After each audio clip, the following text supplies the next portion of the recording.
Come with me, let us take to the sky. Below us, a city awakens, bathed in the soft golden light of the morning. This is Copenhagen, the capital of Denmark. From up here, the world looks different. It is peaceful. The sounds of the busy streets fade away into a gentle hum. We see not just buildings and roads, but a living, breathing map of history and nature woven together. The air is still, and our journey is slow, allowing us to see every detail with remarkable clarity. It is a view that calms the soul and fills the heart with a sense of wonder. Our gentle flight now takes us towards a place of vibrant color and history. It is called Nyhavn, which means new harbor. From our position in the sky, it looks like a painter's palette. The houses that line the canal are painted in bright yellows, deep blues, and warm reds. They stand shoulder to shoulder, a cheerful and welcoming sight.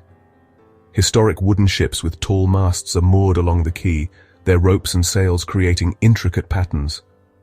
They whisper tales of old sea voyages and fishermen returning home from the cold sea. Looking down, we see the life of Nyhavn unfolding in slow motion. People are sitting at small tables outside the cafes and restaurants, enjoying a coffee, sharing a meal, or simply watching the world go by. The reflections of the brightly colored facades shimmer and dance on the surface of the canal, creating a beautiful, watery echo of the scene above. It is a place that feels both lively and incredibly peaceful at the same time.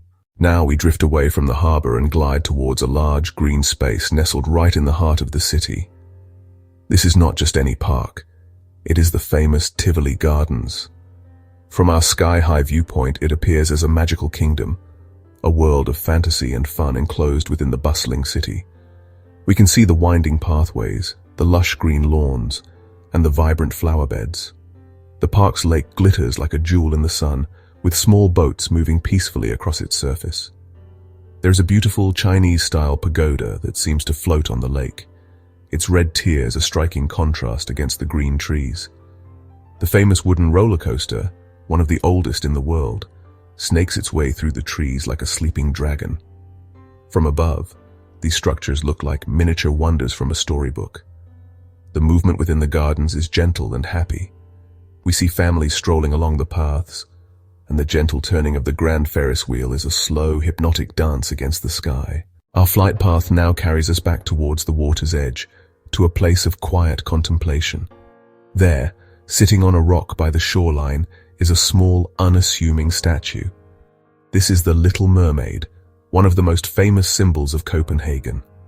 From our high and distant viewpoint, she appears tiny, almost lost against the vastness of the water and the industrial harbor behind her. She sits in eternal patience, her gaze fixed on the horizon, as if waiting for a ship that will never return. The bronze has weathered over the years, taking on a greenish patina that helps her blend with the natural colors of the sea. The area around the statue is simple and open. A small park and a promenade line the waterfront, where we can see people walking slowly, pausing to look at the famous figure. From our perspective, they are small pilgrims who have come to pay their respects. Let us now turn our gaze inward, away from the coast, and observe the beautiful green spaces that are woven into the fabric of Copenhagen. From the sky, the city reveals itself to be remarkably green. One of the largest of these green spaces is the King's Garden, home to Reusable Castle. From our vantage point, we can see the perfect symmetry of its formal gardens, with straight paths, neatly trimmed hedges, and vibrant flower beds laid out in intricate patterns. In contrast, we can also see parks that are more wild and natural, with rolling lawns, ancient trees, and meandering streams. Each park has its own unique character, offering different kinds of sanctuary to the city's inhabitants. We can observe the gentle rhythm of life in these parks. On the sun-drenched lawns, we see small groups having picnics, their blankets creating colorful patches on the grass.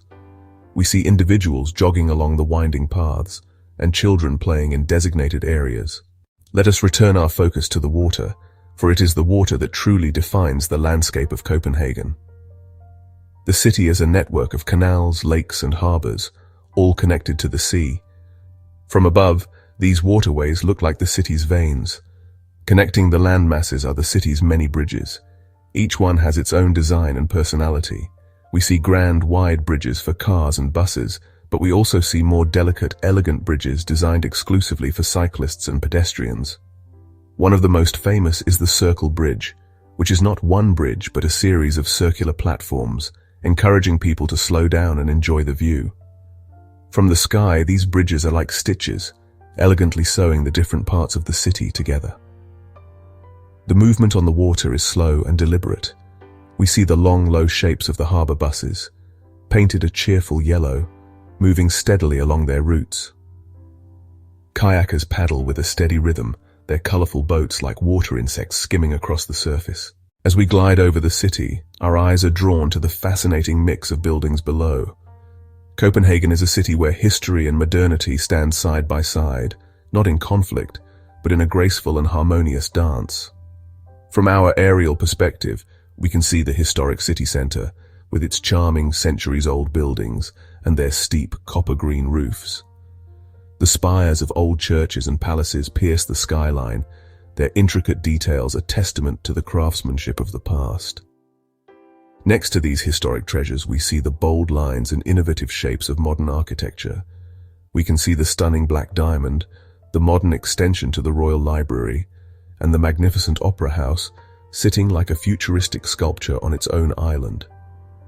The rooftops of Copenhagen offer a particularly beautiful view from above.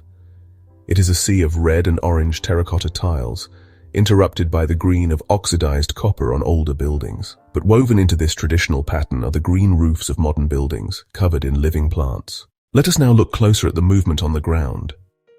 While we see cars and buses on the main roads, another form of transport is far more prominent. This is the city of cyclists. From the sky, the dedicated bicycle lanes look like a separate, intricate network. We see a constant stream of people on bicycles, moving with an easy, efficient grace. It is a silent rush hour, a river of humanity flowing through the city, powered only by their own energy. There are no traffic jams, no loud horns, just the quiet whir of wheels on pavement. The scale of the cycling culture here is truly impressive. We can see vast bicycle parking areas near train stations with thousands of bikes neatly arranged in racks, looking like metallic forests from our high perspective. The cyclists themselves are a diverse group. We see people in business suits on their way to work, parents with children in cargo bikes, students heading to university, and elderly people enjoying a leisurely ride. The bicycle is not just for sport or recreation here. It is a fundamental part of daily life. Our gentle journey through the skies of Copenhagen is now coming to an end. We have drifted over colorful harbors, soared above magical gardens, and watched the quiet dance of life in the streets and on the water below. Let the images from our flight stay with you. Remember the bright colors of Nyhavn reflected in the calm canal water. Picture the serene face of the Little Mermaid as she gazes out to sea. Recall the wonderful tapestry of green parks and the elegant bridges. Copenhagen offers a vision of what a city can be, a place that is not just efficient and functional, but also beautiful, joyful, and deeply connected to the natural world. It is a place that feels like home, even to a visitor in the sky. So let yourself dream of this wonderful city. Whether you visit in person or only in your imagination, the serene and welcoming spirit of Copenhagen will be there, waiting for you.